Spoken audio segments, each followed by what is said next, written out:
გადავშალოთ ბიბლია.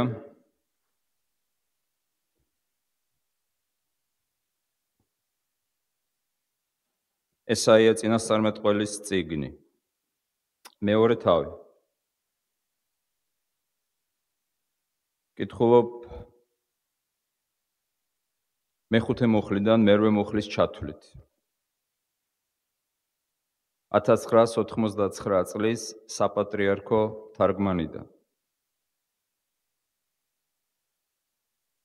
ჰოი, იაკობის სახლო, მოდი და უფლის ნათელში ვიაროთ, მაგრამ შენ მოიკვეთე შენი ერი. იაკობის სახლი, რადგან აღმოსავლეთით ავსებულან ისინი და ჯადოქრობით, ფილისტიმელთა მსგავსად. უცხო თესლთა შვილებთან გადასკვნილან. ავსებულა მათი ქვეყანა ოქრო ვერცხლით და ბოლო არ უჩანს მათ საგანძურებს. ავსებულა მათი ქვეყანა ცხენებით და ბოლო არ უჩანს მათ ეტლებს.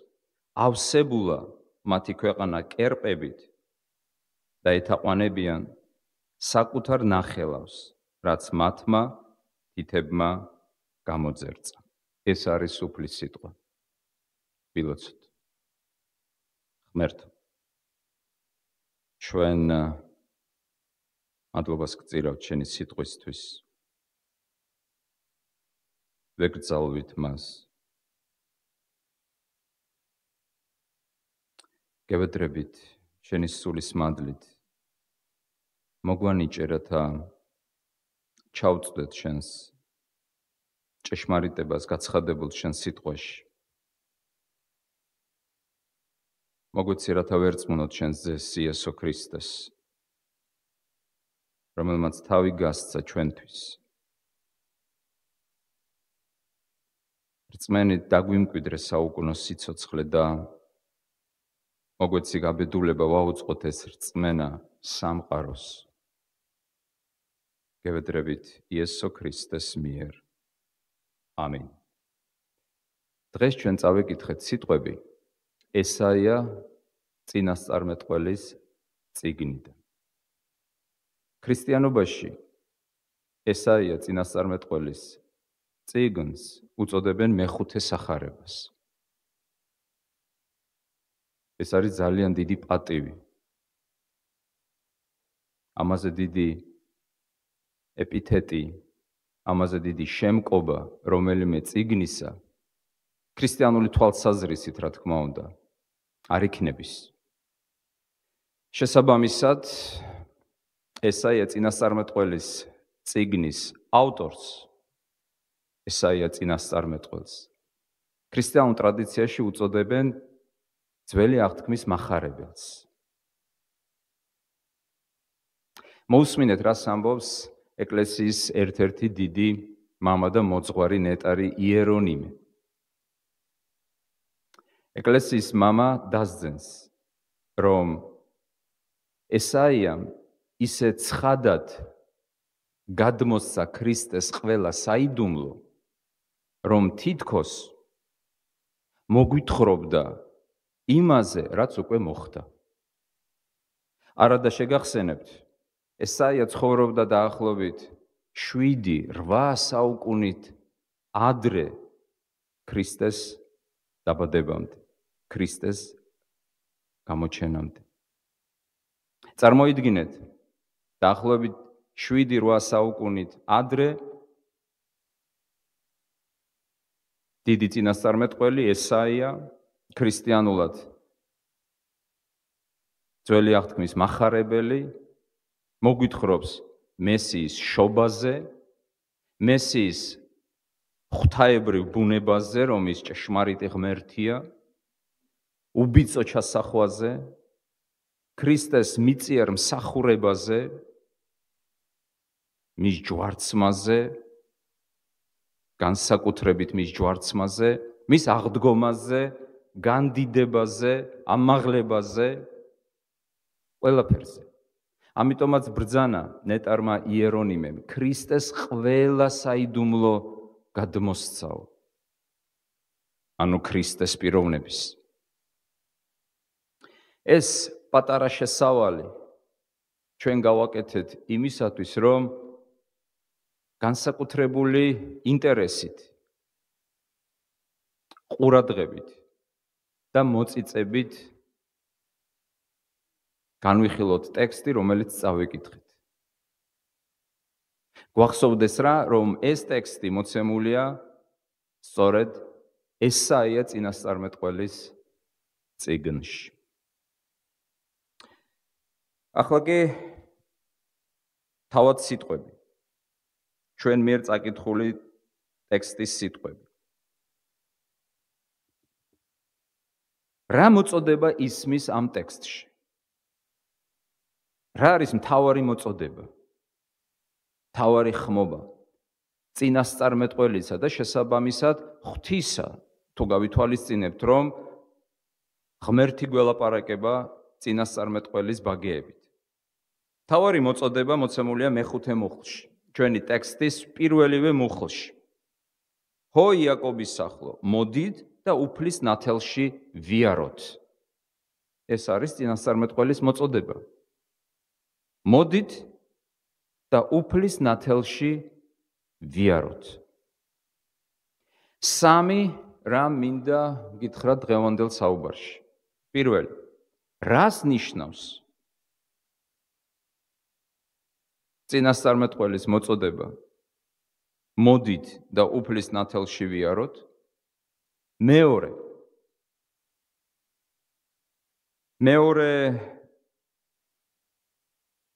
რატომ მოგვიწოდებს წინასწარმეტყველი ამ მოწოდებით?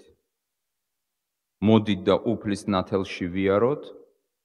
რა აქვს ამას მიზეზი? რა мотивация არსებობს ამისი? და მესამე,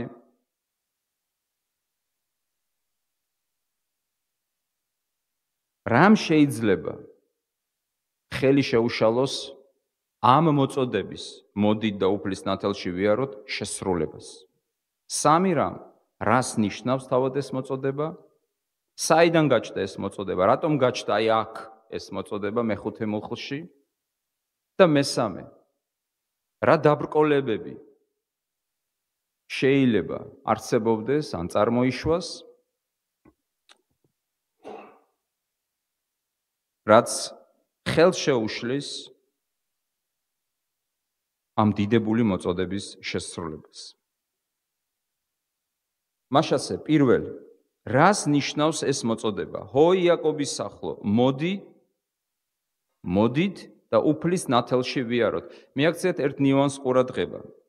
წინასწარმეტყველი არ ამბობს მოდით და იარეთ, არამედ მოდით და ერთად ვიაროთ. ის თავს არ მიჯნავს, არ ყოფს ღვთისერისგან. ის ღვთისერის ნაწილია. მოწოდება, რომელთაც ის მიმართავს ღვთისერს, მისთვისაც ძალაშია, მასაც ეკუთვნის.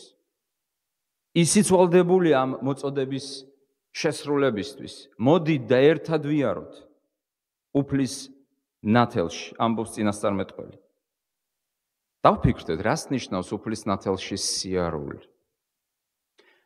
არის ერთი პატარა წიგნი, რომელსაც ქვია ბიბლიური სიმბოლოების ლექსიკონი, გამოცემული სტიუარტ ოუენის მიერ. არ არის დიდი წიგნი, მისი სახელწოდება არის A Dictionary of Bible Symbols, სადაც ოუენი წერს, რომ სინათლე შეიძლება ნიშნავდეს სულიერ ჭეშმარიტებას და სიწმინდეს.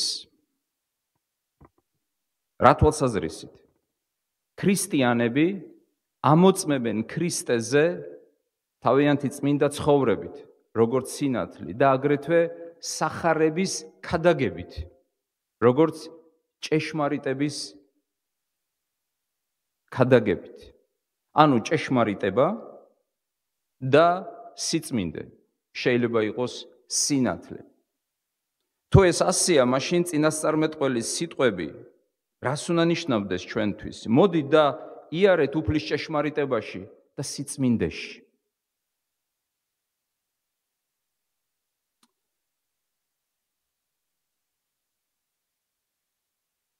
ჟენევის ბიბლიის ახალი გამოცემა განმარტავს სინათლეს როგორც ღვთის თანდასწრებას, როგორც ღვთის კურთხევას.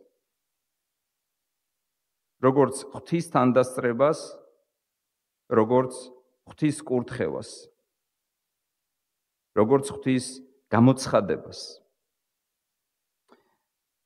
უამრავი ადგილი არის სახელმწიფოწერილიდან ფრაგმენტი ამ აზრის გასამტკიცებლად და დასასაბუთებლად. ამიტომ თუ ჩავთვლით, რომ ნათელი შეიძლება იყოს ღვთის თანდასწრება, ღვთის კურთხევა და ღვთის გამოცხადება, მოდით და უფლის ნათელში ვიაროთ, შეიძლება ნიშნავდეს და მე მჯერა რომ ამას ნიშნავს. იარო უფლის თანდასწრებაში, უფლის კურთხევაში და უფლის გამოცხადებაში. შეიძლება თქვენ განავრცოთ კიდევ აი ამ სიმბოლოს, ამ შედარების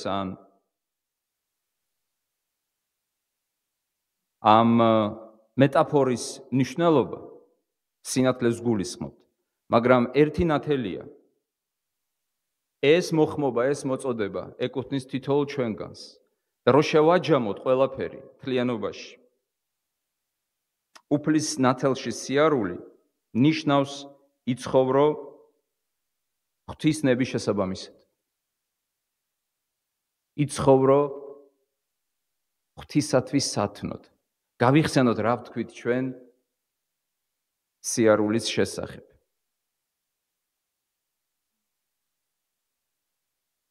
აუდიტორიაში ყველას დაგვისვა შეკითხვა პროფესორმა გრუდებმა. როგორ ფიქრობთ, ბიბლიაში სიცოცხლე რატომ არის შედარებული სიარულთან? რატომ არისო?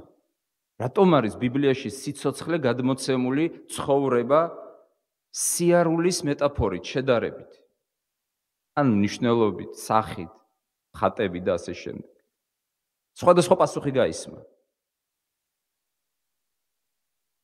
გახსოვთ ხო ჩვენ საუბრობდით ამის შესახებ. სიარულის დროს ადამიანი ჩქარა დადის ან ნელა დადის, ეცემა, დგება, დაბრკოლებას შეიძლება ხვდებოდეს, ზოგი გადალახავს დაბრკოლებას, ზოგი ვერ გადალახავს, ზოგი დაცემა და დაეცემა და დაცემული რჩება, მაგრამ არიან ვინც წამოდგება, ზოგი ჩქარა მიდის, ლამის გარბის, ზოგი ძალიან ნელა მიდის. მაგრამ სიარულს კიდევ აქვს ერთი მნიშვნელობა. სიარული ყოველთვის იწყება და მთავრდება. ასევეა ცხოვრება. იწყება და მთავრდება. წმინდა პავლე მოციქული ამბობს, მე ჩემი სარბიელი განვლე. ჩემი სასიარულო გზა გავიარე. ძმებოდადებო, თითოეულ ჩვენგანს გვაქვს ჩვენი გზა. გზა, რომელიც უნდა გავიაროთ, ეს არის ჩვენი ცხოვრება. ან ამ ცხოვრებას ჩვენ ცხოვრობთ, ან ამ გზით ჩვენ დავდივართ უფლის სინათლეში, ან წყდიაჩი.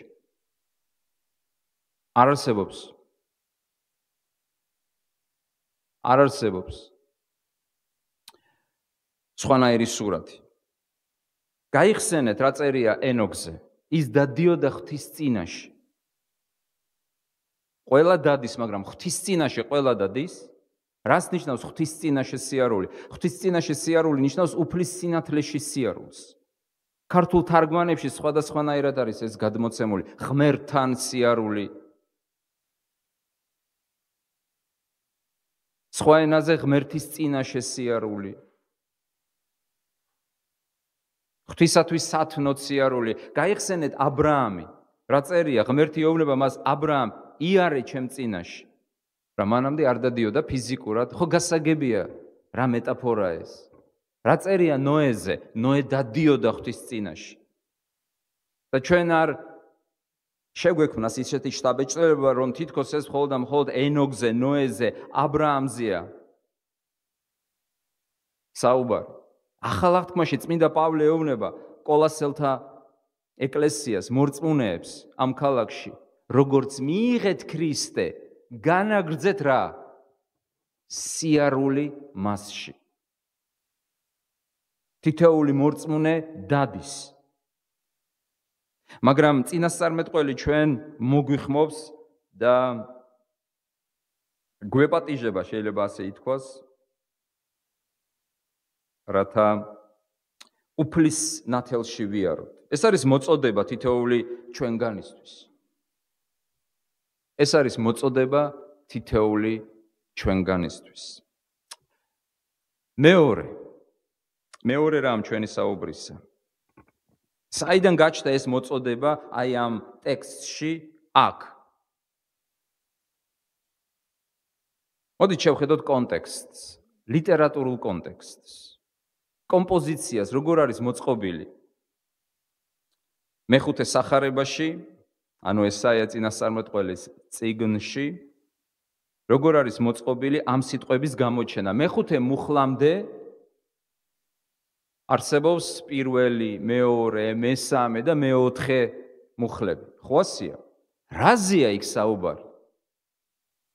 თუ ჩვენ შევხედავთ, ეს არის ძალიან ცნობილი სიტყვები, რომელიც არა მარტო ესაიაში გვხვდება, არამედ კიდევ სხვა წინასწარმეტყველის წიგნში გვხვდება, მიქას წიგნში გვხვდება. სხვადასხვა ბიბლიისტებს შორის დღემდე მიდის კამათი, ვინ ვის მოსტაცა ეს სიტყვები, ვინ იყო პლაგიატი. არსებობს ასეთი ვერსიაც, რომ არც ერთმა არ მიითვისა სხვისი სიტყვები, არამედ მათ ჰქონდათ რაღაც ერთი საერთო სარწმუნო წყარო. არსებობს ასეთი ვერსიაც, რომ დამოუკიდებლად ღმერთმა სიტყვა სიტყვით ასეთი სიტყვები გამოუცხადა, რაც ნაკლებად სავარაუდოა, მე არ მჯერა ასეთი რაღაცეების. რომ სიტყვა სიტყვითი დამთხვევა მოხდეს. ფაქტია, როგორ მოხდა ზუსტად ეს სიტყვები მიქას წიგნში, ამას ნაკლებად დიდი მნიშვნელობა აქვს. მათთვის, ვისაც სჯერა, რომ მთელი ბიბლია ღვთისმსულიერია. მე რა რომ ორივე იყენებდა ერთ სარწმუნო წყაროს ამ წინასწარმეტყველების გადმოსაცემად. ეს ხომ უფლის სიტყვა. თუმცა მეორე თავი იწყება ასეთი საუბრით, სიტყვა, რომელიც იხილა ესაიამ.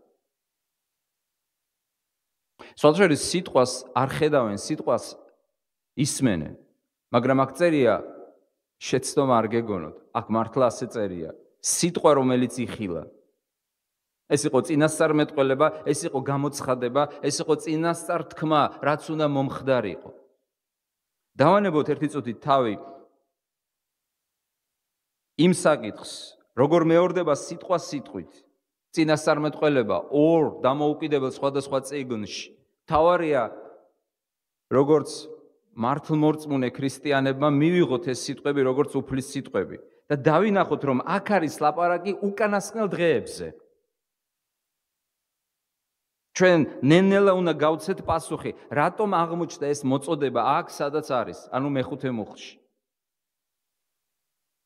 ხო არ იწყებს ესაია ამ მოწოდებით თავის სიტყვას მეორე თავში, სიტყვა, რომელიც იხილა ესაიამ, ჰოი, იაკობის სახლო, მოდით ვიაროთ უფლის ნათელში. არა, ჯერ სხვა რამეს ამბობს, ამას აქვს მნიშვნელობა, რომ გავიაზროთ, რატომ არის მეხუთე მუხლის სიტყვები იქ, სადაც არის, რატომ თქვა იქ, სადაც თქვა.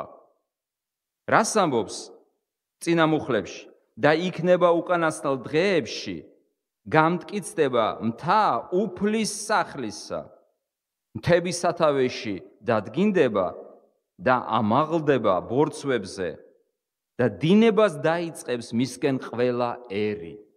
აი ამ საოცარი წინასწარმეტყველების შემდეგ ესაია ამბობს, მოდით ახლა და ვიაროთ უფლის ნათელშიო. რის შესახებ ლაპარაკობს ესაია? მიაქცეთ ყურადღება უკანასკნელ დღეებში. 1000 ჯერ მithkoms. კიდევ გავიმეორებ და არ მომწყინდება ამაზე საუბარი. თუ საჭიროა, უკანასკნელი დღეები არ დადგება, უკანასკნელი დღეები უკვე დადგა. უკვე დადგა. არის ერთი საოცარი წიგნი. მისი ავტორი არის ენტონი ჰუკემა, სისტემატური ღვთისმეტყველების პროფესორი, აღარ არის ცოცხალი ეს კაცი. 1979 წელს იქნა გამოცემული წიგნი სახელწოდებით ბიბლია და მომავალი. ბიბლია და მომავალი. სადაც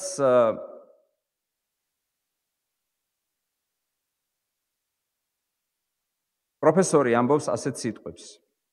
სულ 10 თავისგან შედგება ეს წიგნი და მეორე თავის სახელწოდება არის ახალი აღთქმის ესქატოლოგიური ბუნება, ესქატოლოგიური ანუ სწავლება ბოლო დროის შესახებ. ის ამბობს ასეთ სიტყვებს: ახალი აღთქმის ავტორებს ესმოდათ, რომ ისინი ცხოვრობდნენ უკანასკნელ დღეებში. კი არ იცხოვრებდნენ, არამედ ცხოვრობდნენ ნებისმიერ ოდნავ მაინც სერიოზულ თეოლოგიურ სახელმძღვანელოში ან კომენტარში, სოლიდურში, კომპეტენტურში. თქვენ ყველგან ერთი და იმავე აზრს ამოიკითხავთ, რომ უკანასკნელი დღეები ან უკანასკნელი დრო კი არ გველოდება მომავალში, ჩვენ უკვე შევაბიჯეთ. და ეს უკანასკნელი დღეები იწყება ქრისტეს შობით და მთავრდება ქრისტეს დაბრუნებით. შემდეგ ჰუკემა მოიხმობს სხვადასხვა ადგილს საღვთო წერილიდან, მაგალითად წმინდა პეტრე მოციქულის დიდებულ ქადაგებას, პირველ ქრისტიანულ ქადაგებას. რას ამბობს წმინდა პეტრე მოციქული? უკანასკნელ დღეებში. ის აცხადებს, რომ სულიწმინდის გარდამოსვლა მოწაფეებზე იყო ნიშანი უკანასკნელი დღეებისა. პრაქტიკულად წმინდა მოციქული გვეუბნება, ჩვენ უკვე ცხოვრობთ უკანასკნელ დღეებში, კი არ დადგება უკანასკნელი დღეები. ალბათ არ ვიცი ხსმენია თუ არა, რომ ფუტურისტული გაგება, რომ რაღაცა უნდა მოვიდეს, რაღაცა უნდა დადგეს, აი ველოდებით დაძაბულად. დიახ, ველოდებით ქრისტეს დაბრუნებას. მაგრამ არა უკანასკნელი დღეების დადგომას, უკანასკნელ დღეებში უკვე შემოვედით. შეიძლება ვინმე თქვას, რომ კი, მაგრამ რა ამბავია ეს უკანასკნელი დღეები? უკვე 2000 წელია მიდის ეს უკანასკნელი დღეები. ჩვენ არ ვიცით რამდენ ხანს გაგრძელდება ჩვენს დროში ეს უკანასკნელი დღეები. მაგრამ ფაქტია, რომ ტერმინოლოგიურად უკანასკნელი დღეები ეს არის იმ დროის აღნიშნული, რომელიც შემოიფარგლება ორი მოვლენით. ერთი მესიის გამოჩენა, დაბადება ბეთლემში და მეორე მესიის დაბრუნება, ანუ მეორედ მოსვლა. ეს არის უკანასკნელი დღეები. ჩაინიშნეთ ან შემდეგ წაიკითხეთ საქმეების 2:17. თუ ვინმე ინიშნავთ. აი იქ ამბობს წმინდა პეტრე მოციქული თავის პირველ ქადაგებაში, პირველ ქრისტიანულ ქადაგებაში, რომელიც ჩაწერილია მოციქულთა ბაგეებიდან გამოსულ ქადაგებაში, რომ ეს არის უკანასკნელი დღეები, თქვენ რასაც ხედავთ, ამბობს მოციქული. ჰუკემა აგრეთვე მიმართავს პავლე მოციქულის სწავლებას, გალატელთა წერილის 4 თავის 4 მუხლი, სადაც წერია, როდესაც მოვიდა სისრულე დროისა. და განმარტავს, რომ ბერძნული სიტყვა პლერომა ნიშნავს დასასრულს, დამთავრებას. ეს არის დამთავრებული, ღვთისათვის შესრულებული ფაზა კაცობრიობის ისტორიისა. გნებავთ პირველი წერილი იოანესი, მეორე თავის 18 მუხლი. იქ წერია, რომ უკანასკნელი ჟამია, კი არ იქნება უკანასკნელი ჟამი, დადგა უკანასკნელი ჟამი. რამდენი ერთი გავიხსენოთ? კი ბატონო, ებრაელთა წერილის პირველი თავის მეორე მუხლი, უკანასკნელ დღეებში ღმერთი დაგველაპარაკა ძეში. რამდენი ადგილია საღვთო წერილში? რატომ მაშინ ზოგიერთები დილეტანტურად გაიძახიან და ამბობენ? აი მეგობრებო, უკანასკნელი დღეები მოვა. ამას წინ ინტერნეტში სულ რამოდენიმე წუთით იყო ერთი ასეთი ვიდეო. ეკლესია იყო ევანგელური, მოქადაკი ქადაგებდა და საკრებულოს უთხრა. მეგობრებო, ანტიქრისტე უკვე გამოჩნდაო. ალბათ საკრებულოს წევრები ყველანი ასეთი დაძაფრებული, ყურადღებიანები უსმედნენ ნეტა რა სიტყვის მოქადაგე. და ეუბნება, კი, უკვე არისო, იცით ვინ არისო? და თან აპაუზებს, რომ უფრო მეტი სიმძაფრე შექმნას მორწმუნეებში. არადა ამ სიტყვებს უკვე შეუძლიათ ინტერესის გაჩენა. ვინ უნდა იყოს მართლა მოქადაგე მოვიდა კათედრიდან ქადაგებს და ეუბნება მრევლს, რომ ანტიქრისტე უკვე გამოჩნდაო. და ეუბნება, რომ ეს ანტიქრისტე არის მაკრონიო, საფრანგეთის პრეზიდენტი. მაგრამ თქვენ გეცინებათ, კარგია რომ გეცინებათ. მაგრამ ამ მოქადაგეს ბეჭებში წკეპლა კი არ შემოკრეს და კი არ ჩამოიყვანეს კათედრიდან. ძალიან სერიოზული სახით კითხვა დაუსვეს. ეს ბიბლიიდან არის თუ თქვენი პირადი გამოცხადება არისო? აი თავად უკვე ეს შეკითხვა ბევრ რამეზე მეტყველებს, რომ წარმოგიდგენთ შეკითხვა, ეს საღვთო წერილიდან ლაპარაკობთ და თუ ეს თქვენი პირადი გამოცხადება არისო?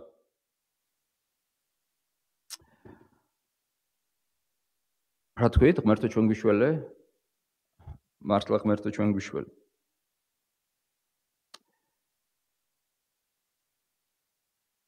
რა თქმა უნდა, თქვენ შეიძლება, ყველამ ჩვენ შეიძლება მოვისმინოთ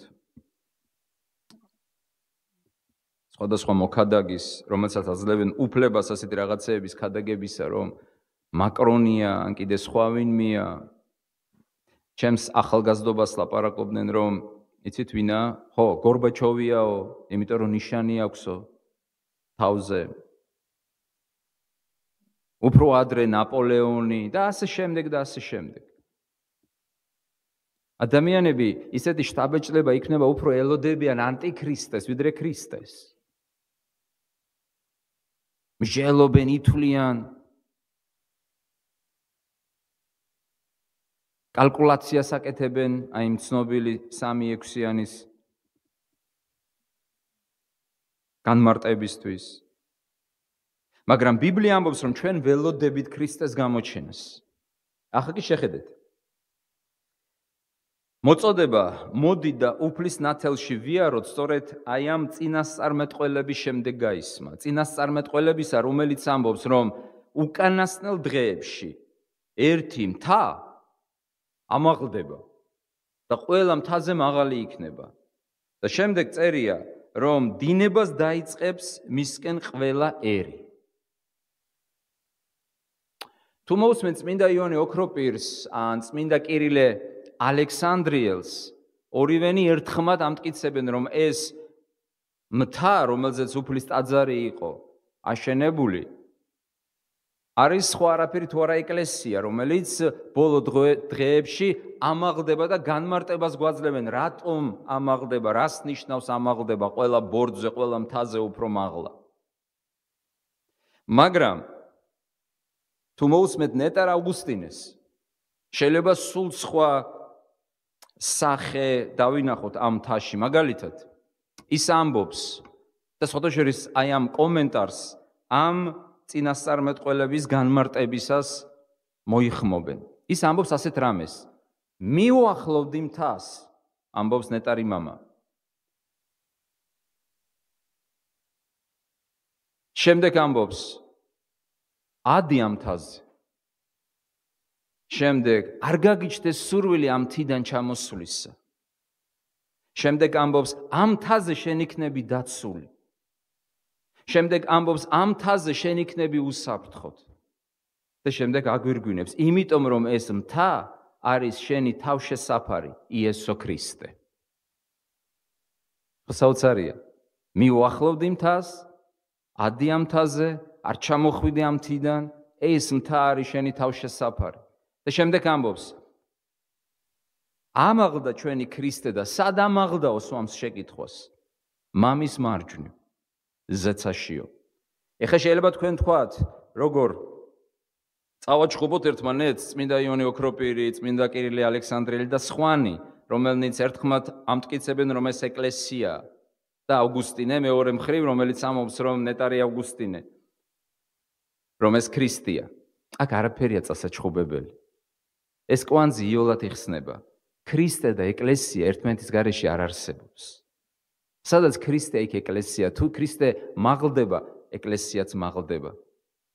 თუ ეკლესია არის, იქ ქრისტე არის, თუ ქრისტეა იქ ეკლესია.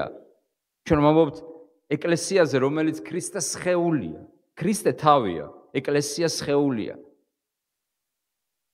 ამიტომ ზოგჯერ ეკლესია ხდება თავშესაფარი ადამიანისა, არა იმიტომ რომ ის თავისთავად არის თავშესაფარი, არამედ იმიტომ რომ იქ ქრისტეა, ქრისტეა ეკლესიის თავი.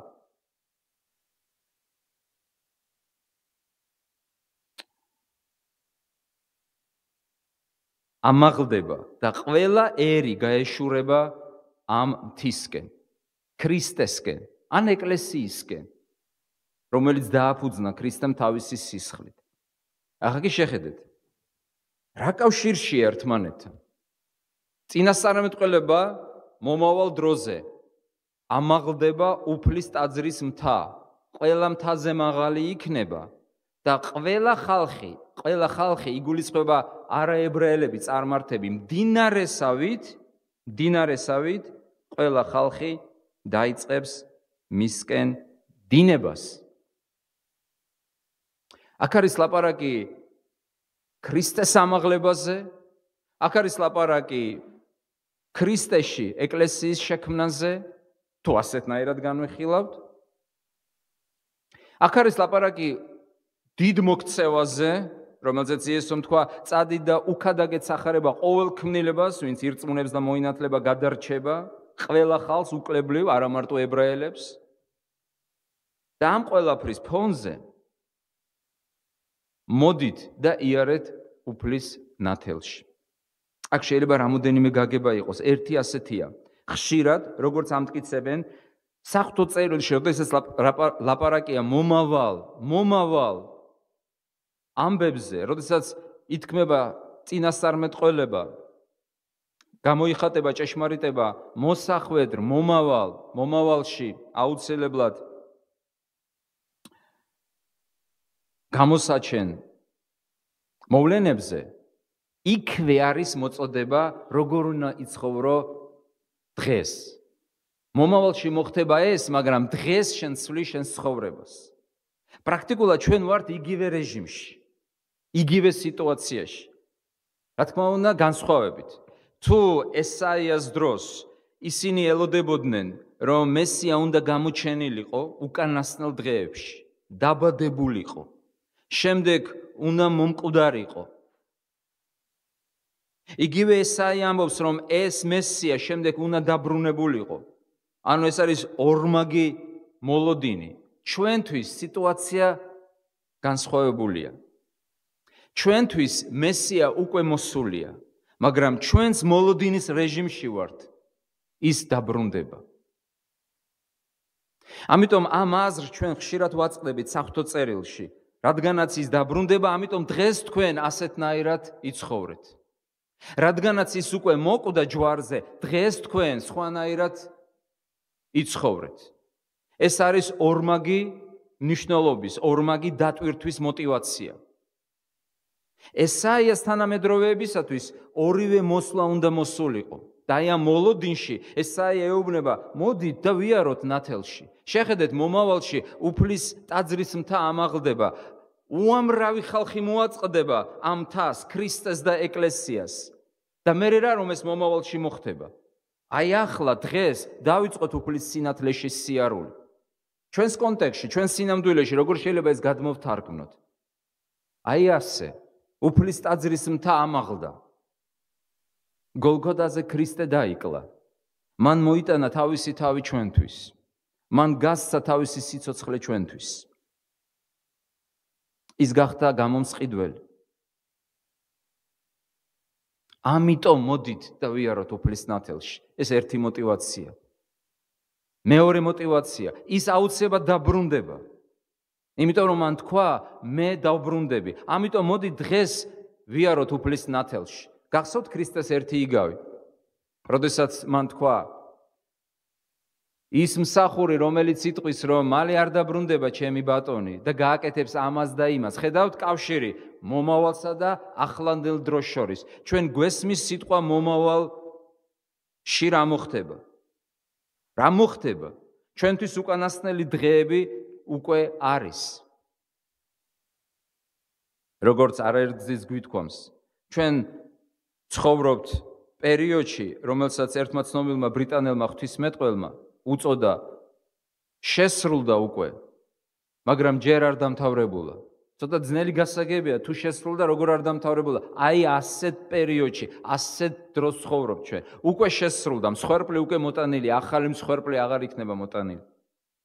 ღმერთმა უკვე გადაიხადა ჩვენი ცოდვების საფასური, მაგრამ არ დასრულებულა. რა არ დასრულებულა? ის უნდა დაბრუნდეს. ჩვენი სხეულები უნდა შეიცვალოს. მკვდრები უნდა აღდგნენ. სათასასუფეველი უნდა მოვიდეს. ახალი ცა და ახალი მიწა უნდა შეიქმნას. და მერე ჩვენ რას ვაკეთებთ ამ პერსპექტივაში? ამ პერსპექტივაში აქ წერია, მოდით და უფლის ნათელში ვიაროთ. მაგრამ ეს ხომ ხვალ ზეგ ან მომავალში მოხდება. დიახ, ჩვენ არ ვიცით როდის დაბრუნდება უფალი. მაგრამ დღეს რაც ვიცით, უნდა ვიაროთ მის სინათლეში. მესამე ნაწილი ჩვენი საუბრისა. შეხედეთ ხელის შემშლელ გარემოებებს. მეექვსე მუხრიდან იწყება ტრაგიკული, წუხარებით ახსავსე სიტყვები. იაკობის სახლ. შეხედეთ, უბრალოდ აი წარმოიდგინეთ, ემოციურად წარმოიდგინეთ. იცით,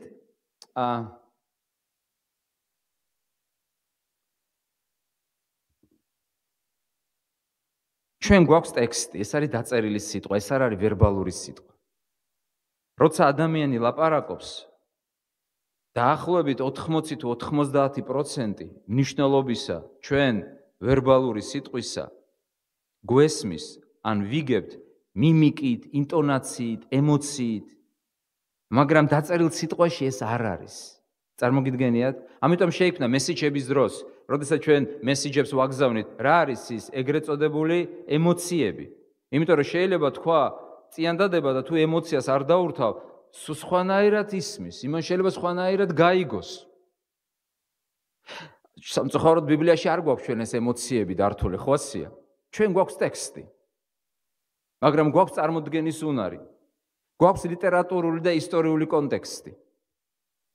ეხლა წარმოიდგინეთ, ესაიამ იხილა სიტყვა უკანასკნელ დღეებს. ის არ ცხოვრობდა უკანასკნელ დღეებში, ჩვენ ცხოვრობთ, ამბობს უფლის ტაძრის მთა ამაღლდება, დადგინდება, საოცარი რამ მოხდება, ღვთისერი აღარ იქნება მარტო ერთი ერი, კონკრეტული ერთი ეთნოსი, არამედ ყველა ხალხი, ყველა მთაზე უფრო დიდი იქნება და ასეთ აღტკინებული ეუბნება თავის თანამედროვეებს. ხედავთ რა მოხდება მომავალში. მოდი დღეს ვიაროთ უფლის ნათელში. შემდეგ შეხედეთ, ამაღლება, აღფრთოვანებულია, აღტკინებულია, უხარია რაც მოხდება მომავალში. იმდენად არის მისი გული ავსებული სიხარულით, რომ მიმართავს თანამედროვეებს და ეუბნება, ნახეთ რა მოხდება მომავალში. ქრისტე მოვა, თქვენთვის მოკვდება ჯვარზე, აღდგება მკვდრეთი, დაბრუნდება დიდებაში. ქრისტე შექმნის ახალ ერს, ჯოჯოხეთის კარიბჭენი ვერ შემუსრავს ამ ერს. მოდით დღეს ვიცხოვროთ უფლის ნათელში. და შემდეგ შეხედეთ, ყველაფერი ასე ვთქვათ იჩუტება. ყველაფერი შეხედეთ, სულ სხვა რიტმში გადადის. მაგრამ შენ მოიკვეთე შენი ერი. საშინელებაა. აი მინდა რომ დავინახოთ, აი კომპოზიციურად დავინახოთ, ეს მოწოდება რასა და რას შორის არის. აღტკინება, უფლის ტაძრის მთა ამაღლდება, მოდით ვიცხოვროთ და შემდეგ შეხედეთ, შემდეგი სიტყვები რა. მაგრამ შენ მოიკვეთე შენი ერი. ანუ არ გამოგვივა. არ გამოგვივა უფლის ნათელში სიარული. თუ ეს 4 რამ იქნება თქვენს შორის. და ეს 4 არის ძალიან გამოყოფილი. ტექსტოლოგიურად არის გამოყოფილი. ანუ ჩვენ ყოველ შემთხვევისათვის 2013 წელში დაკარგულია. 3ჯერ არის. მე-4ჯერ აღარ არის. უпростоრად პირველად აღარ არის. 3ჯერ არის, შემდეგ ეს სიტყვა გამეორებული. 2001 წლის საპატრიარქო თარგმანში ეს სიტყვა 4ჯერ არის. ასე ვთქვათ, გამოყოფილია. ავსებულა. რამდენჯერ ხვდებით ჩვენ ამ სიტყვას ამ ტექსტში ავსებულა? 4ჯერ. 4ჯერ. კიდევ ვიმეორებ 2013 წელს ვინც იყენებს ამ წუთში 3ჯერ.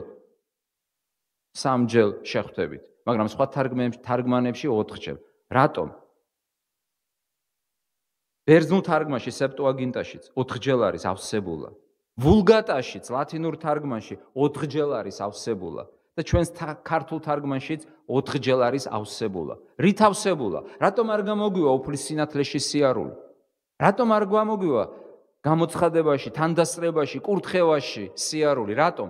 4 რამეზე მიუთითებს წინასწარმეტყველი, 4 კონკრეტულ ცოდვაზე. შეიძლება ვინმე თქვა, სხვა ცოდვები არ იყო, რა თქმა უნდა იყო, მაგრამ 4 გამორჩეული. რა და რა ცოდვებია? შეხედეთ, პირველი ცოდვა, რა არის ეს? აღრევა. უცხო თესტაშვილებთან გადასკვნილად.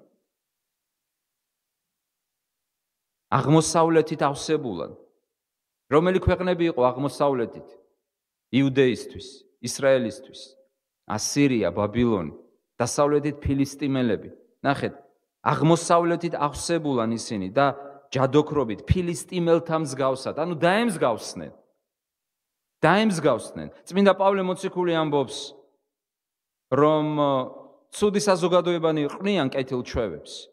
ნახეთ, დაემსგავსნენ. ავსეს მიწა.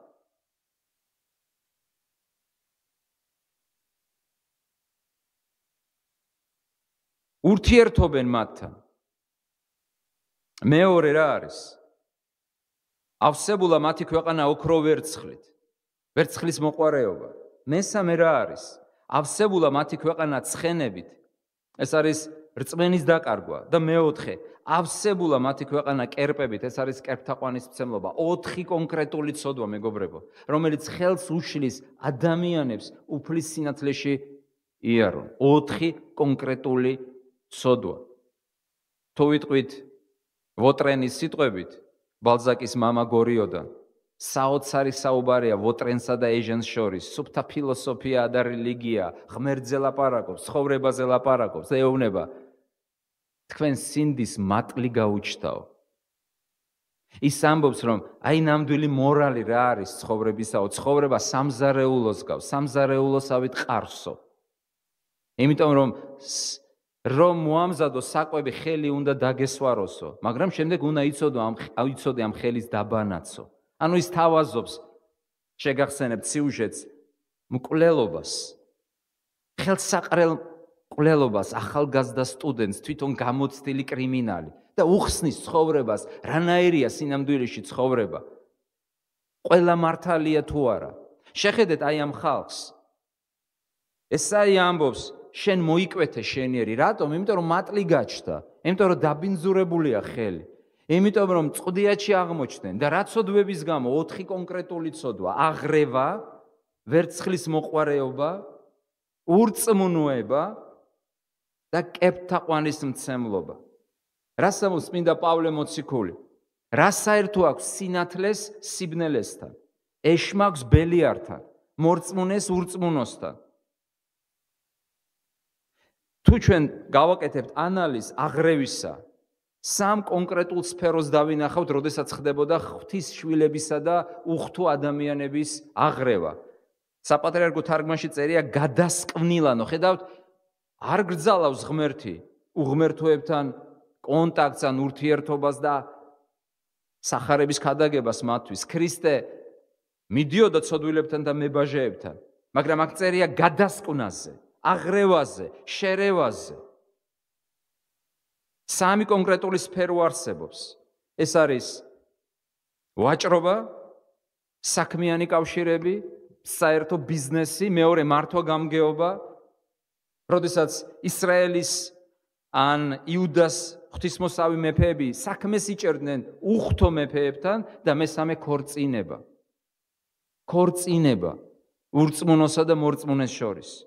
3 კონკრეტული სფერო, სადაც ხდება გადასკვნა, შერევა, აღრევა, რაც დაგმობილია და უარყოფითია. საღვთო წერილის თანახმად.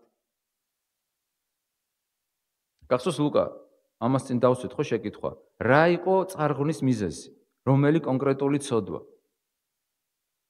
პირდაპირ წერია რა იყო.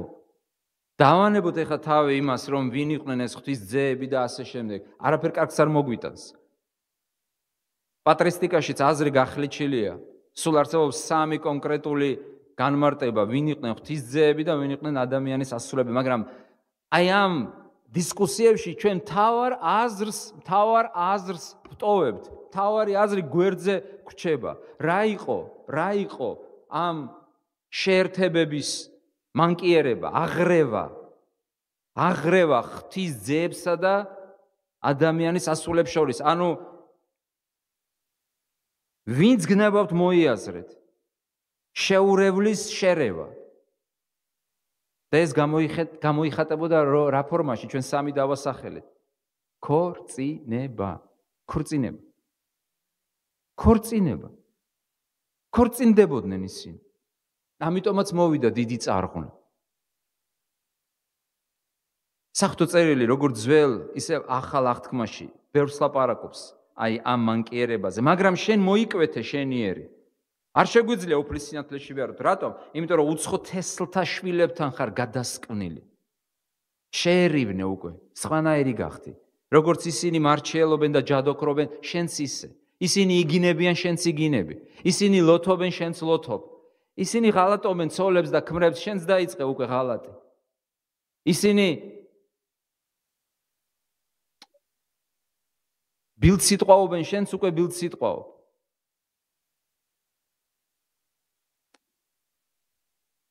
ჰოი, იაკობის სახლო, მოდი და უფლის ნათელში ვიაროთ. მაგრამ შენ მოიკვეთე შენიერი. მეორე, ავსებულა მათი ქვეყანა ოქრო ვერცხლით და ბოლო არ უჩანს მათ საგანძურებს. ბარნსი ამბობს, რომ სიმდიდრე ცოდვა არ არის. სიმდიდრე ამბობს ბარნსი. შეიძლება გახდეს ცოდვა თუ არასწორი გზით მოიხვეჭ ამ სიმდიდრეს, ერთი, მეორე არასწორი სულისკვეთება გაქვს, мотиваცია, რატომ გინდა კონდეს, ან რატომ გაქვს ეს სიმდიდრე და მესამე, არასწორად განკარგა ვიყენებ ამ სიმდიდრეს. არსად არ წერია. არც წმინდა მამები ამბობენ ამას, რომ თავად სიმდიდრე არის ბოროტება და ცოდვა. არამედ ვერცხლის მოყვარეობა, ანგარება არის ცოდვა. მომხვეჭელობა არის ცოდვა. წმინდა ამბროსი მედიოლანელი ერთ საოცარ სწავლებას იძლევა მომხვეჭელობაზე. ამბობს, რომ ყველა ცოდვა ადამიანთან ერთად ბერდებაო. წმინდა ამბროსი მედიოლანელი.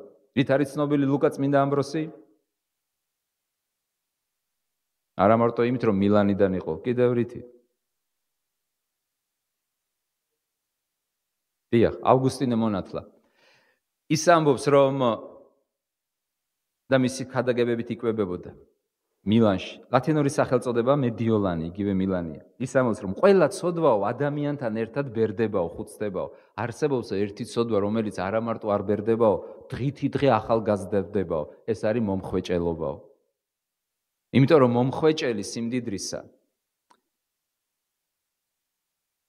იყენებს მას არაკეთილი საქმეებისათვის, არამედ დასაგროვებლად. ამიტომაც იაკობი ეუბნება, ჟანგი გაუჩნდა თქვენს ოქროს და ვერცხლსო. ჩრჩილმა შეჭამა თქვენი ტანსაცმელიო. რა იყო მათი ცოდვა? რა უშლიდა მათ ხელს? სად გაჩნდა ეს მატლი? რა მატლია აქ? ოტრენის სიტყვებით თუ ვიტყვით. ოქრო ვერცხლით აავსეს მთელი ქვეყანა. მესამე, ავსებულა მათი ქვეყანა ცხენები და რა არის ცუდი ცხენებში? რა არის ცუდი ცხენებში? ვისაც აგეკითხავთ თორა მეორე რჯულში.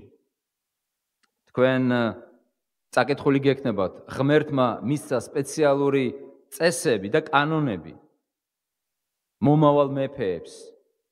და ერთ-ერთი კანონი იყო, რომ არ გაემრავლებინათ ცხენები. გახსოვს ილია? რატომ? რა არის ამისი აზრი? რანაირი როგორ უნდა აწარმოო ომი, როდესაც მთავარი იარაღი, კავალერია არ ყავს. კავალერია იყო მთავარი. აი? ამიტომ ეუბნებოდა ღმერთი. არ გაიმრავლოთ ცხენები, იმიტომ რომ მე ვარ თქვენი ძალა. ჩემზე დაამყარეთ იმედი. ამ ქვეყნიური თვალსაზრისით თქვენ არ გექნებათ კავალერია, მაგრამ მე ვარ თქვენი კავალერია. ფსალმუნთა წიგნებში, ორ ფსალმუნში ჩვენ ვკითხულობთ ასეთ სიტყვებს, რომ ზოგი ცხენით იქადის. მაგრამ ჩვენი ღმერთით. და ღმერთი არ ისურვებს ცხენს, არც ძალას, არამედ ისურვებს ღვთის მოშიშს და მასზე მოიმედეს. გახსოვთ ეს სიტყვები ფსალმუნთა წიგნიდან? რატომ ისევ ცხენი? აქაც ცხენია. რა ცხენზეა ლაპარაკი?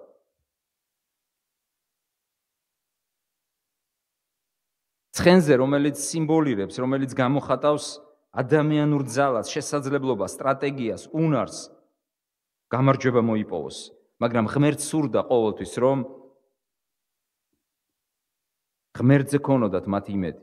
როდესაც იესო ნავეზე შედის აღთქმულ მიწაზე, ისრაელიანებს კავალერია ყავდა თუ არა? არ ყავდა. არ ყავდა, განგებ. და მეოთხე, ავსებულა მათი ქვეყანა კერპებით და ეთაყვანებიან საკუთარ ნახელავს. წმინდა იონე ოქროპირი, თქვენ იცით რომ მას აქვს ჰომილია ესაიას წიგნზე და ამბობს, რა სასაცილოაო, რა უგუნურებაო, ღმერთის გაკეთებაო. წარმოგიდგენიათ, რა ღმერთია ის, რომელსაც აკეთებ? შენ მიერ გაკეთებული ღმერთი რა ღმერთია? ხოლო ორიგენი ამბობს, შეგიძლია ღმერთი გააკეთო არა მარტო შენი თითებითო, არამედ შენი ფიქრებით. გონებაში ყავდეს ღმერთი. ღმერთი შეიძლება გახდეს ყველაფერი. შენ შექმნა შენი აზრებით ღმერთი, ადამიანი გაიღმერთო. უკვე გაიკერპო, ან რაღაცა საქმე.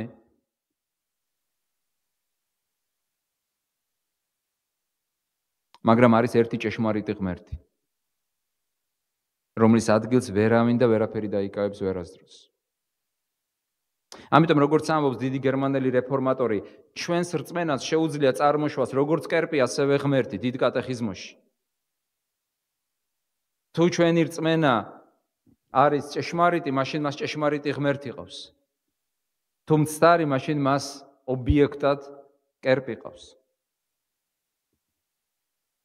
მოდით შევაჯამოთ, რაც თქვით.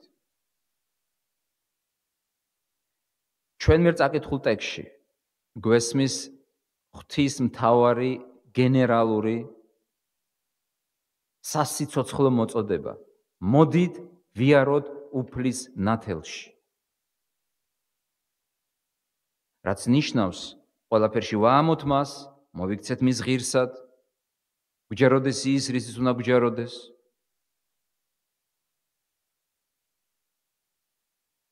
უნდა ვიაროთ მის სინათლეში, იმიტომ რომ ქრისტე ჩვენთვის მოკვდა ჯვარზე და იმიტომ რომ ის კვლავ დაბრუნდება. ამ დიადი წინასწარმეტყველის პერსპექტივაში. და ბოლოს არ დაუშვათ მატლის გაჩენა ჩვენ სინდისში. არ დაუშვათ რომ ჩვენ ცხოვრებაში გაჩნდეს ეს 4 საზიზღარი, 4 მომაკვდინებელი, 4 საზარელი ცოდვა, რომელსაც აქვს თავისი სახელები. პირველი ეს არის აღრევა, არევა, შერევა. მეორე ეს არის ვერცხლის მოყვარეობა, ანგარება და ყველაფერი რაც დაკავშირებულია ვერცხლის მოყვარეობასთან, მომხვეჭელობა, სიხარბე, გაფლანგვა და ასე შემდეგ. მესამე ღმერთის